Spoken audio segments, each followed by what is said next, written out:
Dinhi sa sitio Lapasak, Barangay Bagong Silang sa lungsod sa Maramag, Bukidnon. Adunay usa ka mag-uuma nga nagtuo nga ang usa ka liso makahimo og dakong kausaban, makahimo og lasang. Si Tatay Cornelio Iraya, usa ka coffee farmer. Sa edad nga 22 anyos pa lamang, nakakaplag na sa iyang gugma sa pagpananom og kape. Iyang inspirasyon, matubuan og kahoy ang bakante nga mga luna, ilabi na ang bakilid o bukirong bahin. Simple nga pangandoy, nga nahimong inspirasyon sa daghanang mga mag-uuma. Kinsa nagsunod sa iyang mga teknik. Mga teknik nga nahimong sulundon, dili lamang sa iyang mga anak apan sa uban nga kaniya nakakaton. Sa pag insakto na nako sa edad, batanon ba ko? Gusto ko nga mupuyo, mubalik yun sa bukid. Okay. O mo nga ako hinganhi ko dinhi sa bukid nun aron sa pagpangita og luna nga akong katamnan og kape. Ana nga panahon tay, pilay edad nimo? So akong pag-anhi dinhi na naapos mga 22 anyos, gikan ko sa Kabisayan. Hinganhi ko diri sa Bukidnon. Og dinhi siya gidala sa kapalaran sa sitio Lapasak, Barangay Upper Bagong Silang nga kaniadto gitawag og Mahawan sa Maramag. Welcome to Iraya Coffee Farm.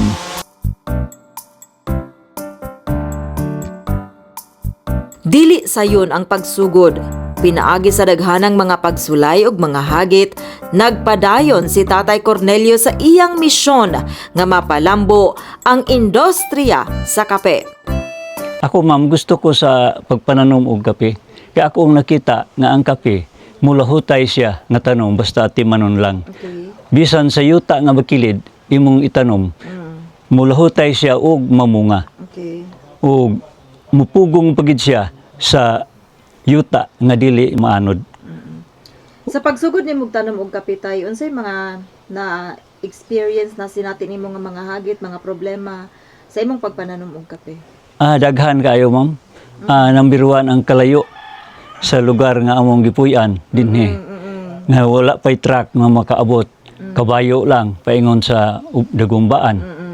Pero anang tanan, ako lang yung gipaning kamutan bisan siya kung layo. Akong gipadayon og gawas pagid diha ang kabarato sa kape nga nang hinglabay nga panahon. Kada kapakyasan nahimong leksyon ug ang matag leksyon nahimong hagdanan pangadto sa kalampusan. Kani siya ma'am, mo ni siya ang drafting. Okay. Og drafting nako. Kay akong nakita kini nga punuan kusog kay ni siya mubunga pero gagmay kayo. Na ako siyang pangitaag paagi, gi-drafting nako. Niya duha ka klase sayon akong gibutang. Puros robusta pero lain-lain sa kalidad sa dahon o pagpumunga. Siguro ako man gud ma'am sa unang mga panahon wala man gud diri sa akong kape. Pero kay kini ang mga halos ang tanan ng mga klase sa robusta akong gi-assemble na hog na koleksyon. Gi-mix pag ginako sa napoy librika na excelsa. Mura kanisa na sa cross pollinate mo na yun siya ang resulta. Ang gawas kay wala man gid siya sa uban ng mga farm sa ako man. So kini pila na ni katuig tay kini nga punuan? 12 gapon ni ma'am. 12 anyo. So pinaagi sa padayon nga pagtuon og pag-eksperimento sa kape. Nakapili siya sa labing maayong mga tanom nga nahimong basihan sa iyang mother plants. Gikan niini, masiguro ni Tatay Cornelio ang kalidad sa mga seedlings nga iyang gipatubo. Guys, kahit ra na ako ang kape ni Tatay Iraya, pero 47 years old na ni. Kaedad sila tay. 45. Kaedad na ako ang height sa kape ni Tatay Cornelio.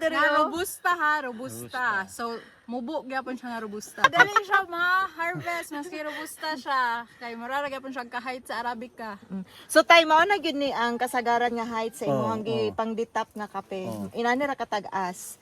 So ideal gyud siya kung mag-harvest ta.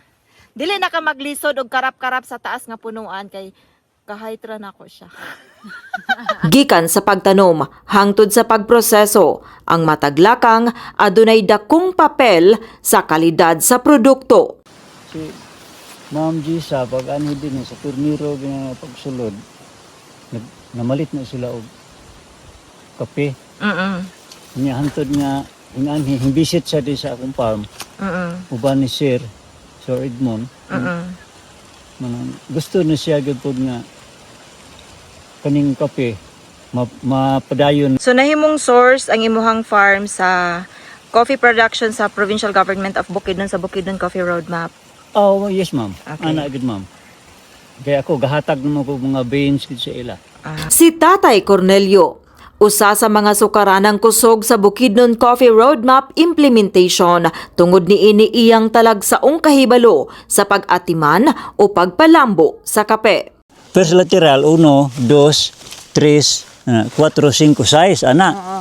Pag kuha diha muturok na po ni siya din dire kilid.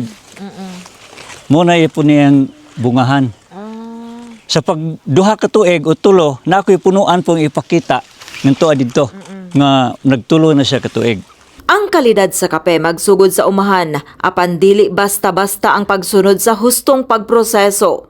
Pinaagi sa maayong pagdumala, nakahatag kini og mas taas nga bili sa produkto ug mas maayong kita alang sa mga mag-uuma.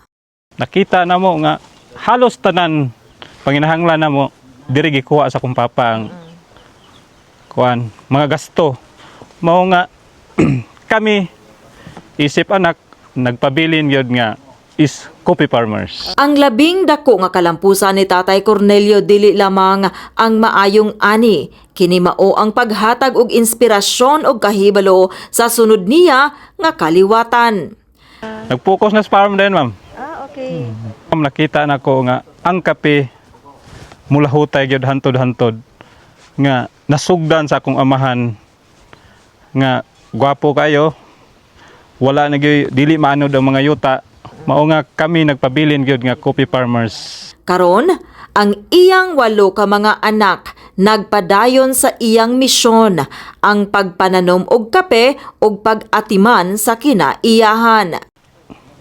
Ipagpatuloy hantod sa sunod nga mga henerasyon ng among nasugdan nga pagtanom og kape para sa kalambuan ug para sa tanan. Gawa sa iyang mga anak, anausab kaniya nagadangop ang mga mag-uuma nga interesado sa pagtanom og kape. Siya ang inila nga resource person sa ngalan sa pagpalambo sa kape. Mangani ang iyang Iraya Coffee Farm na himong learning site sa Agricultural Training Institute ubos sa Department of Agriculture. Gusto ko nga katong naay mga area at atong padayon ang atong pagpananom sa kape. Kay bisan gani ako nga naan ako'y kapihan, katong luna nga wala pa nako natamni akong paningkamutan nga kining sa Arabica project ni Gob dinhi sa Bukidnon ako gining suportahan aron nga sa ingon ni ana ang atong kabukiran mubalik paglambo ang atong kalasanan.